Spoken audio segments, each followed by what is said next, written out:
Okay, so we have one more panel before lunch. This one segues well from this last panel. And Jeff, those were really, really great questions. But now we're going to explore what the technology trends are actually being adopted by MLSs around the country. So with this, we have Bill Fowler moderating, Mathew Kallumadil from Stellar, David Charron, Emily Chenevert, and Jeremy Crawford. So give them a round of applause, please. Thank you, Joe. Thank you, Joe. And a round of applause for Joe Schneider, who is like MC extraordinaire and just put this whole thing together. You're welcome, Joe. Well, thank you all for being here. It's wonderful to be here. I just looked at my watch, and it's almost 12. It could be 12 a.m. Not really sure. Could be 12 p.m. No idea. Anyway, thank you all, friends, for agreeing to be on this panel. Thank you for your insight, for your leadership that qualifies you to be here. And what a segue, Jeff Turner. Thank you so much for all that. I'm not going to completely ignore the outline that we had prepared, but we are going to switch gears just slightly because I think we have a little bit to talk about based on the answers that we heard from the questions on the previous panel.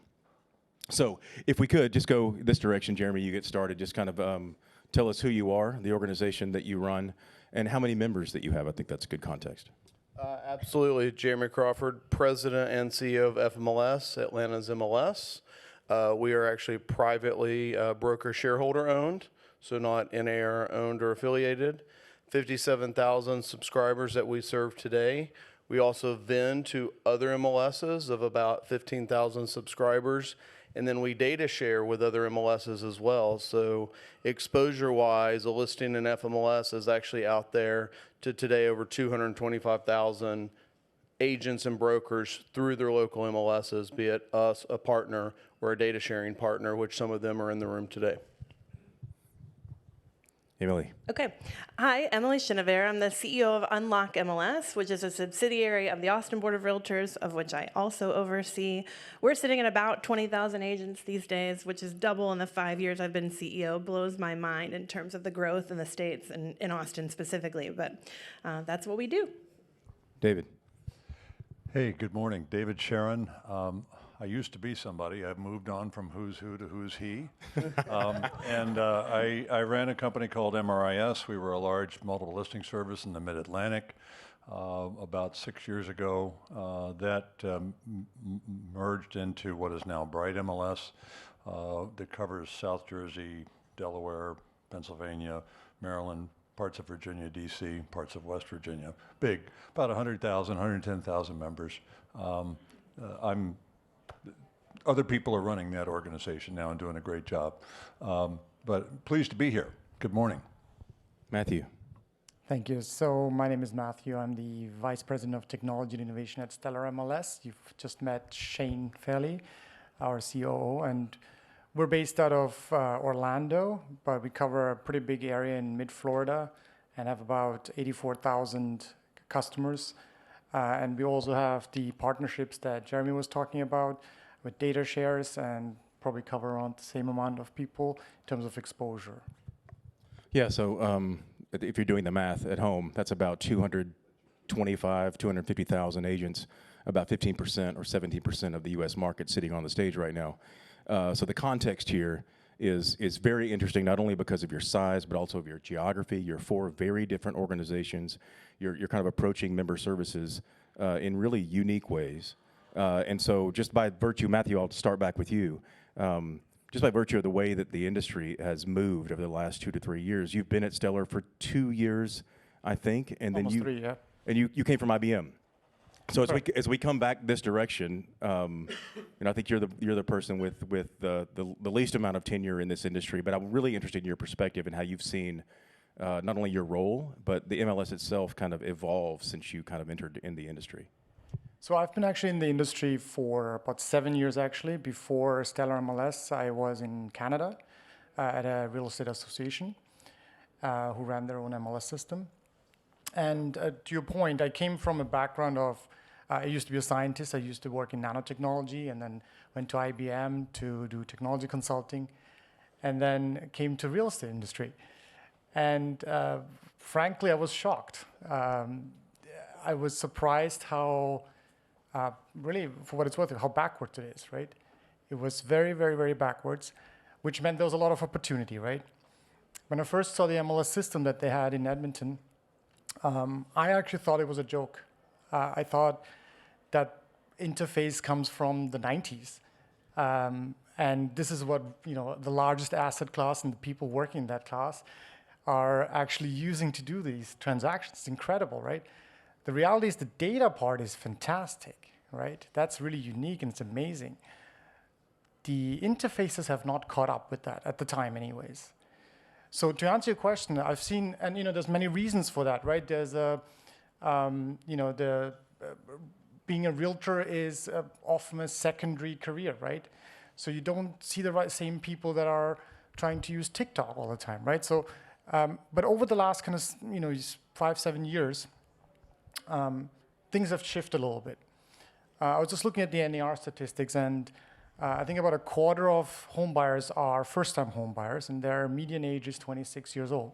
So now those realtors, those same realtors, are dealing with very, very, very impatient people and with different demands, right? And so that in combination with standards really resulted in an ecosystem where an industry that was kind of hard to get into with the technology that it had has become much easier to enter. And so you see these smaller companies coming in, offering services that really match the buyers and the sellers at a younger age, right? So that that the realtors can actually serve in the end, right? So I've seen a lot of change, and last year Jeff kind of covered that AI has really made a huge difference because real estate has been always a lagger in technology adoption, has always been. And so it's really easy to just look to another industry and say, hey, what are you doing there? Let's take this over in this industry. It's really easy, right? But now with AI, I feel like real estate has become one of those industries that is really an early adopter of it. There's some immediate benefits as a marketer, especially, to leverage that technology. And it's really exciting to be in the space right now, actually. Yeah, great, thank you. And same question for you, David, from a completely different perspective. You've been around the block. In many ways, you define the block. Be nice. In all other ways. But, this is my 23rd year in the industry, and I remember, visiting MLSs that I was calling upon, building that software that you described as being designed in the 90s. I probably had a hand in that. Thanks a lot, Matthew. But, your stacks of books are sitting in the corner, of offices and so on, and you've certainly been around to see the industry go from that being the standard of data collection and distribution to, you helped to define a lot of those things. So what have you seen in your career as evolution of the MLS? When I came to MRIS prior to MRIS back in 2000, I was with a MLS vendor selling technology to MLSs and associations. And then I went to the other side and went to the MLS side. And we decided early on that we thought that the most important thing for us to do was to have complete control over the database. We built our own database. We had a big enough channel that we could support it. It's not for the weak of heart, but we did not want to cede control of that most important asset to any third party whose business model might undergo some kind of a change. And I think all of us have seen that, and we've worried about that over the years. And we also decided at the time to build our own front end, particularly with focus on the ad edit module. And so we've maintained that for some 20 plus years. What's happened is that technology is not the inhibitor. Controlling the data, we could talk about what control means since it's ubiquitous. Data is everywhere. But we want to be that first in line. We want to be able to, at least to Shane's words, we want to make sure have the rules around protecting and ensuring that pristine data. Incidentally, I want to make one comment about what Carlos and both Shane said. They both use the words trust a lot. Trust is really the currency of our business. And I think what's really changed in the business in my time is that we're becoming more trusting with the people with whom we partner with. We vet them a little more carefully than we did, but we have a trust. So trust is the currency of our business. The last thing I'll say about things that we might bring on in terms of how things have changed, if the product that you're introducing to the market doesn't at least impact 5 or 10% of your membership base, it's probably something you shouldn't support. It's probably energy that's better spent elsewhere. And I think we've all been used to that shiny object syndrome, for lack of a better term. And I think it's important that as you consider what your technology solutions are going to be as you move forward, think about the number of people that are actually going to use it and benefit from it. So Emily, same question for you again. As a noted innovative leader in Austin, what has been your perspective on the day you started to right now in terms of your stance towards technology and your distribution of technology? How have you seen that change? I mean, I guess in some ways I think lots has changed, and in other ways nothing has changed. And those are the parts that are really frustrating for an MLS working to be innovative, or even just a real estate business trying to be innovative these days. And I say that, and I'll give an example. Like our rules, our infrastructure, the way that the MLS is built, parent-child, broker-participant, agent-subscriber, does not match the current 1,000 plus business models that exist in brokerage today. And we have no infrastructure for collecting that data or understanding it or innovating against how we serve those people better because we are in the static legacy parent-child relationship. That's one little bitty example of things that really have not changed, that we don't talk about, that we're not pushing the envelope on, and that I'll speak to Jeff's last question for these guys. I want to change everything right now because the apple cart is disrupted already. They're all on the floor anyway, so let's kick them around and figure out which way they go. That said, lots of things have evolved. It was not that many months after I took office that I was talking about syndication and internet distribution, which feels really stupid now and really unimportant in the context of the greater opportunity for evolution and change and innovation in our industry today. So I think that's, we've come a long way in some ways. We've stayed very static in others. One thing that I think is truly remarkable that has happened fast, I feel, over the last probably 18 months or so even, are the direct investments of MLSs in their technology, the direct ownership of that technology, finding opportunity through what CRMLS is doing to collectively and collaboratively take opportunity to own the investments that we make in the technology that our agents expect of us. And I think that's been a really positive opportunity. Right. Great. And Jeremy, similar question for you is just and you took a really interesting, career path towards your role right now. So you have a really interesting perspective, and I think an advantage also in your business model to be able to be a little more innovative, a little faster. I think you can be a little more aggressive. Just based on your governance. So based on your first day at FMLS to where you are right now, what have you seen change? And what is your attitude towards technology and the distribution of that technology, and how has it changed since you've been there? Well, like you, I'm 23 years in, and I started at MarketLinks, which was the first web-based MLS system. And so you think 23 years ago, I was the 16th employee there, having the first literally internet web-based system. And while I agree with Mathew, there's some archaic things because my background is computer science, I left the banking industry, which was still dial-up modems for the loan officers to get information about houses and cars to underwrite loans, right? And then to flash forward to where we are today with FMLS, many of you don't know I was the first CEO at the Real Estate Standards Organization, which Sam has done a phenomenal job carrying that forward. And no one here yet said data standardization in this industry has been key. The partnerships, the data shares that we have with Stellar MLS is amazing that we can share data because we are using standardized data. It wasn't said yet, but we look at Bluetooth technology is such an ease of use. We don't think about the Bluetooth organization of all these competitors that work together. As MLSs, we're competitors in the United States. I have one 15 miles from my headquarters, right? They're association owned, we're broker owned, but we have an opportunity to be nimble. We have an opportunity, as Emily mentioned, is that we can now invest in technology as an MLS, which was unheard of back in the day, except for the very few not so lighthearted like David Charron who made their back-end database. Now we're all talking about owning as an MLS our back-end database, but I'll also say where this industry has evolved, not just in standardization of data, but the amount of data that the MLS provides in the U.S. marketplace to its brokers and agents. they don't look at us as just the source of truth for listing information that the agent starts to put in, but they also look at us for school data, school districts, school zones. One of the biggest things that consumers are concerned about, at least in the U.S. market of the home buying experience, they expect the MLS to solidify and trust the MLS that they have accurate school data.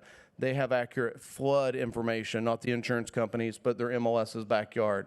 So the wealth of data that is now provided through the MLS on property information, not just listing information, has been leaps and bounds over the past 5 years. And we can get into AI and we can talk about accessibility and we can talk about all those other things, but the data we now provide between 5 years and today at FMLS it is exponential for a piece of property that is really germane to what a consumer needs in today's marketplace. And we're doing it in a standardized manner. So they're seeing it as the consumers see it on other websites in a very similar manner. Great. Thank you. David, how long ago was it when MRIS built its own database? Geez, 25 years ago. 25 years ago. So in my consulting experience in working with MLSs directly and doing strategic plans and investigating these topics kind of at a granular level, data control is by far the #1 issue on everyone's mind. And Emily, to your point, the apples are already on the floor, and so MLSs are now trying to figure out, when we put those apples back in the cart, what is the cart? So what is MLS in 2024, given all of the noise and distractions that we have in the industry? If we had it to do over again, which we may not be in that level of an inflection point, but we're close. So if some of the pillars of what we are as an MLS began to get redefined, and if data independence is something that's important, are we equipped, and this is not rhetorical because I'd like you to answer this question, given that most MLS organizations do not carry technical staff? I mean true CTO technical staff, and I'm saying maybe not those people on the stage, but the other 490 or so MLSs. Are we even able to put those apples back in a cart to be successful in the way that you designed back at MRIS, David? I think so. I really do. I think pride of ownership is one thing, but pride gets in the way of. When I took over MRIS 20-something years ago, we were broke. We had proprietary technology, and we were run by elitists. We had an arrogance about us that just didn't make any sense. And so we were able to overcome a lot of that over the years. I think technology has evolved in such a way that had there been standards then, and incidentally, I was on one of the early RESO board of directors. I was a member of the RESO board of directors, and I got voted on somehow. And I went to my first meeting, and I realized, you guys speak a language that I'm not familiar with at all. As a business person, I knew what I wanted from a system, but these guys were really talking about data transport and things like that that are well beyond my capabilities to fully appreciate and understand. So I want to give a shout out to the pioneers of this, which were the volunteers in the first years, and then they brought in Jeremy, who gave real rigor and regimen and process to RESO, and with the help of Art and Rebecca as great leaders. And now we've got, of course, Sam, who is doing a great job of bringing this out. But had we had standards back then, I'm not sure that we would have certainly approached this very differently than we do today. We would have approached it then very differently.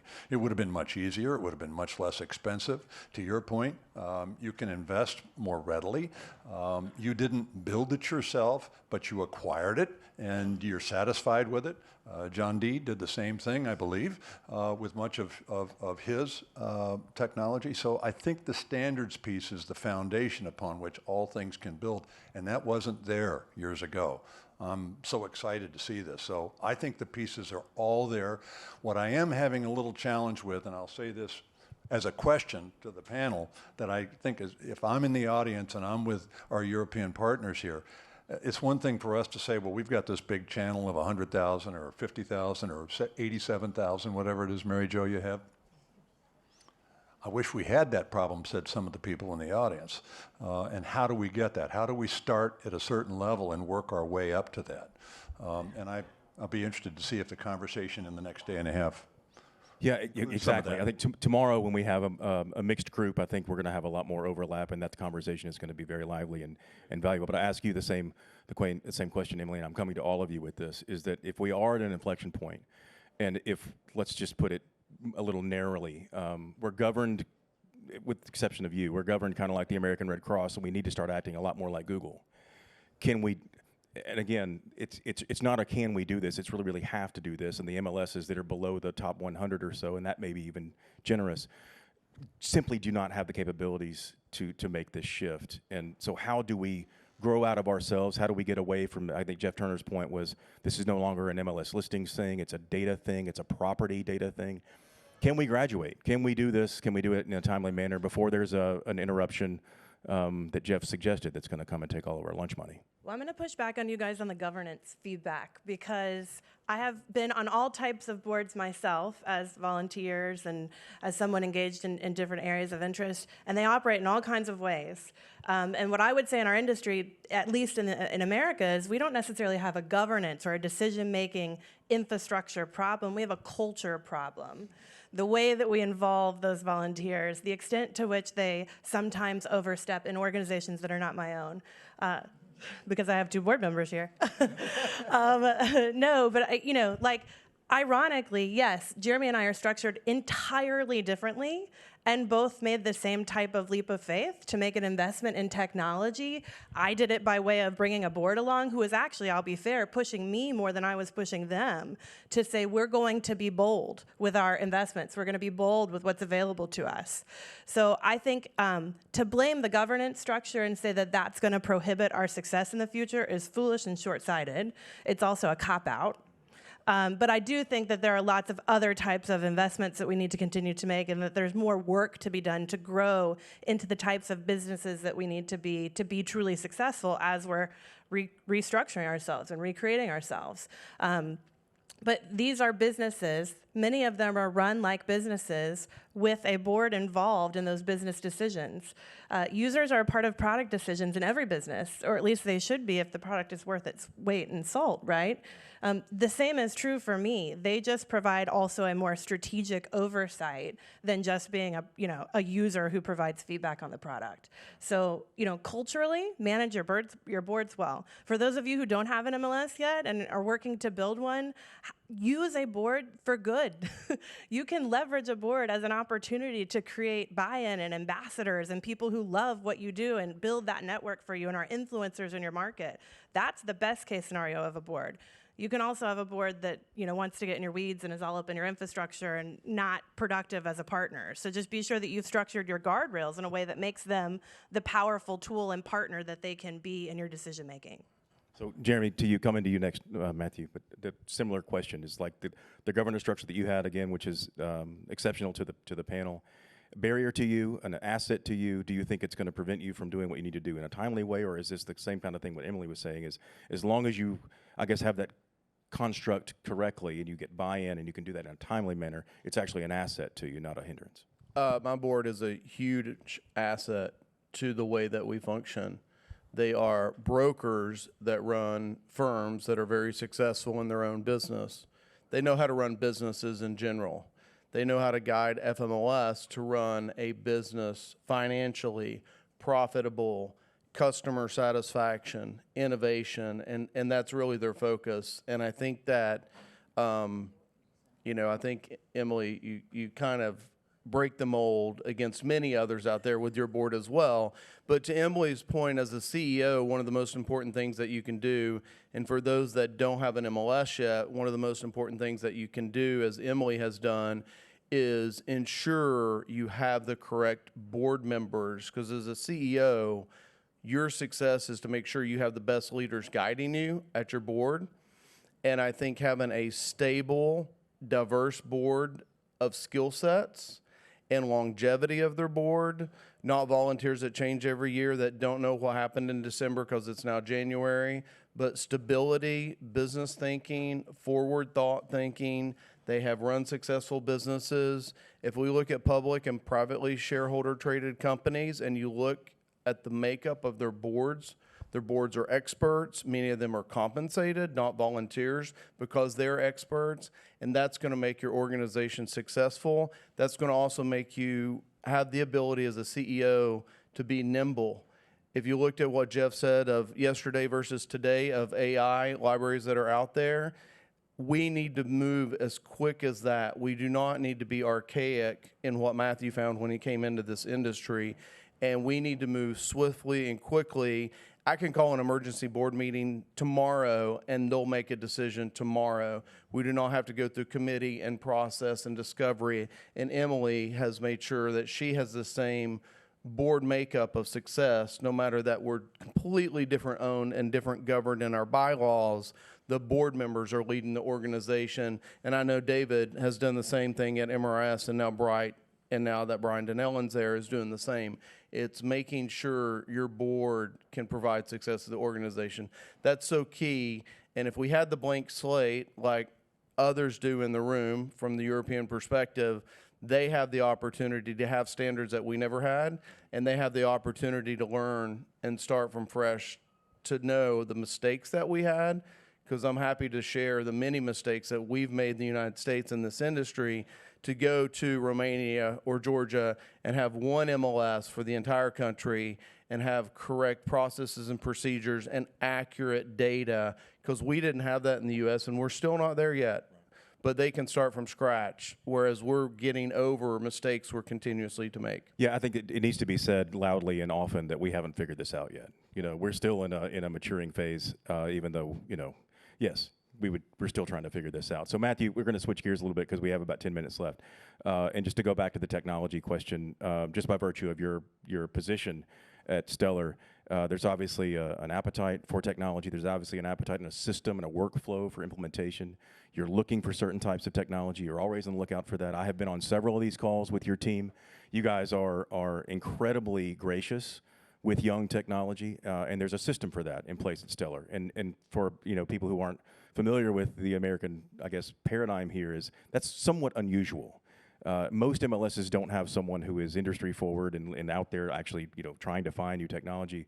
How would you describe your role in that workflow? How would you describe Stellar's general appetite for new technology? What is your process?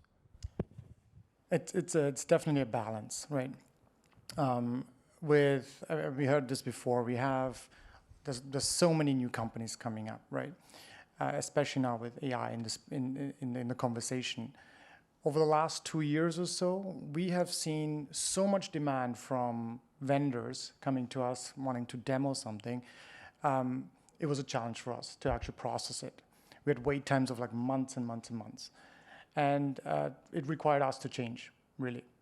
And look at how can we support them, because they're very innovative companies out there, right? How can we support them whilst having a certain rigor to the process, enabling them, letting them try out things, and then elevate them if they're ready for kind of the large market world. We have 84,000 customers. We cannot just say, hey, here you go, try this out, right? And which brings me kind of to the point I wanted to make about trust, because Dave, you talked about trust, and it's the trust to the vendors, of course, that they're getting the right data. But I think one of the differentiators for MLSs versus a normal tech company is that we have the trust from our customers. That's very different, right? Anybody can do the tech that we're talking about, right? Anybody can distribute the data, collect the data, anybody can do that. But our agents and brokers entrust us with their data that they collected. It's very hard to collect all that information and put it in the system. So they trust us with that. And with that trust comes a lot of responsibility, of course, when we roll out new products. And so as part of this change anyways, we're re-engineering our process to have a quicker onboarding time, maybe do some trialing, some beta testers, and really innovating on that space a little bit to accommodate that huge influx. And be a bit more proactive too, right? Because I don't know how other MLSs work, but usually, some vendors come and meet us at the conference, like, hey, we want to talk to you, we want to show you something. We're like, yeah, let's go. But we're not as proactive to say, okay, who else is doing the same thing as you're doing, right? And let's compare a little bit, right? And that we're trying to kind of foster a little bit more, to be more proactive and spend kind of the investment, time, and money to be on that a step ahead, essentially, in that conversation. Right, thank you. And so, David, Jeff mentioned CRMLS and their VC arm and a very aggressive kind of a stance toward the industry of bringing in new technology, investing in new technology. And Bright MLS similarly has the resources and kind of the appetite to partner with other MLSs and to build your own technology and to introduce your own products, which is a kind of a brand new thing. Version 3.0 of MLSs, which is distributing your own made products back to your membership. So there's a balance there between bringing in new technology and partnering with outside companies and also kind of, initiating your own. How would you say that Bright MLS has benefited from that? And is that something you feel like is going to continue? Well,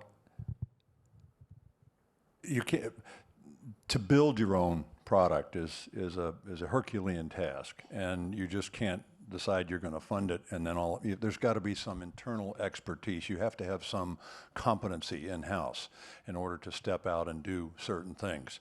And I think that in the case of Bright, over the years, they've invested mightily in making certain that expertise is available. Clearly, this is an industry where the first person out isn't necessarily the best solution that's out there. And so we all improve on each other's successes and, quite frankly, learn from each other's mistakes. So we're able, being first is not necessarily the best. That said, you've got to get it funded. You've got to have folks that are visionary. You can't be solving just one small specific need. You've got to be satisfying, to your point, an eclectic group of people and a big number. You've got to be able to pay for it. You've got to understand that when you invest in technology, it's not something that you invest in and then stop. You keep investing and investing and investing. It's just never completely finished. I want to go, if I may, I want to build on what Jeremy just said and Em said about their directors. Increasingly, we're seeing boards that are inviting outsiders to join their boards, to bring a different opinion, a different perspective. I think we worry about groupthink. In the past, yes, they're all brokers, they're all interested in what the MLS is doing, but there are some markets where those brokers would allow just enough blood to flow to the brain, and the staff didn't have the capability or the desire to challenge them. And I think bringing in people that are outside the industry that have specific areas of expertise really helps you as a CEO and helps you as a board member and helps the entirety of your organization to think about things a little differently. So I encourage those of you who are thinking about building something bigger and greater, think about making sure that it's not just the primary participants that are the decision makers. Make sure you get those outside opinions. Yeah, great point. Great point. Emily, the same question to you. Austin has, in the prop tech community, has a reputation for being a very wide open door. You have a famous sandbox data that is available to young companies that want to go and play around. And you guys, Reach Labs is something that you've done, I believe twice now. Anyway, you have a reputation for that. Is that something, you've obviously emphasized that, it's something you will continue to do, and what has been the overall benefit of that stance? Yeah, we'll definitely continue to make investments in finding the new stuff without being so distracted by the shiny penny that we implemented with only 20,000 is still painful. One thing that is true that maybe is more of a business thing than an MLS thing is that I have a culture that my team is charged with going to find it. Like, I'm not going to find it. I'm not in every meeting. I'm not in every conference on purpose. But there, we divide and conquer, and I lead collaboratively so that they feel empowered to bring the new stuff in and tell me why it's awesome. And that's created a lot of opportunity for younger staff, either younger in tenure or age, whichever, to feel empowered to be a part of that growth and that innovation. That's a thing that's desirable, certainly among the workforce expectation of Austin is one that I want to be a part of something that's moving and changing and growing. And so that's helped us attract good talent and help them feel more a part of our North Star or whatever our bigger mission is. So I would say too, just from a business standpoint, building a culture that empowers your team to go find that good stuff and find that nugget and crack the nut is really, really critical to your success long term. Yeah, agreed. And so Jeremy, I've left you with painfully short period of time to answer this question, but I know FMLS has another reputation. You know, I'm very familiar with all of your operations and have seen, you know, on the inside, especially with FMLS here recently, but you have an aggressive stance towards what's new, and you're driving forward really based largely on the competition that you experience in your own market. And so you're known for being aggressive, you're known for being something of a visionary in that way. You know, you're part of an investment in a software company. I mean, you were pushing the envelope and still are. How important is that to your organization, the leadership and your members, and is that something that you plan on, I guess, continuing? I guess the answer would be an obvious yes. Well, we were formed 57 years ago to help brokers transact real estate. That's still our mission today. What the market looks like is different. I had a pager in college. That was my first little carry with me technology. Today's first-time home buyer grew up with a smartphone in their hand. And so when we look at where we need to deliver to help our brokers transact technology and transact real estate, we have to look at who their buyer market is. And I look at my 12 and 10-year-old. We have 9 Amazon Alexas in our house. What do my kids do when they want to search Google? It's the talking house. So what did we do at FMLS? We implemented Finding Homes by Lundy so that my kids can search for houses verbally with an Amazon Alexa, and it will tell them about the house. And then it will tell them 10 other houses that have a pool that looks like the house that they're talking to them about. And so I think it's important to look at the buyer market through your broker and agent's eyes and move swiftly, because we all are human nature resistant to change, be it a broker, be it an agent. And one of my favorite books is Who Moved My Cheese? And it's important for adoption of the technology, but it's important to power our brokers by knowing what their buyers and sellers are needing and the technology that's there today, and do it quickly and get it there. We have the data, we have the staff, let's empower them and let's move it forward quickly. You said something important just then I want to just point out, and this is something that 5 years ago would have been controversial. You said the consumer, the buyer and seller, is as much of your client as your broker and your agent is. Is that something that we would all agree with? That's been something of a universal change, but a fairly recent change. Yeah, I mean, definitely. I mean, I haven't been, I guess, in the industry for long enough to not have that vision in mind. Right. Kind of the conversation starts with that. And the reality is you might be offering, you know, the better you serve the consumers, right, the more likely your realtors are going to come to you anyways, right? So there is that kind of chicken egg problem right there, but it's a given that the consumer is your client too. I just want to point that out mainly because this has been a conversation today about the MLS and its value to the broker and the agent member, whereas the extension of that is the consumer, and we really haven't touched on that much, and we may be able to get to that tomorrow. But go ahead, Emily. Well, I was just going to say, I mean, we power the represented consumer, because I believe in the power of agency, of a buyer who has representation, of a seller who has representation independently, and that they enjoy the benefit of that fiduciary relationship. So I certainly support the consumer. I support their need and desire for representation and how we best facilitate that for agents so that consumers get what they need. Got it. Okay, great. Hey, thank you everybody for being on the panel. Thank you for being here.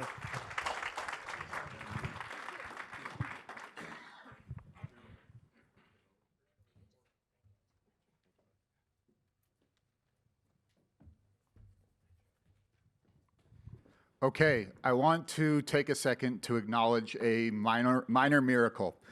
Of the hundreds of global real estate conferences that I've been to in my lifetime, this is the first that is relatively on time. So with that being said, given that we're in Europe, we can take a European lunch. So we'll take a 90-minute lunch, be back here at 2 p.m. for 2 more great sessions, and then we'll wrap the day up early. So go get some fresh air, cool off a little bit, and lunch is served right across the hall. So help yourself. Thank you.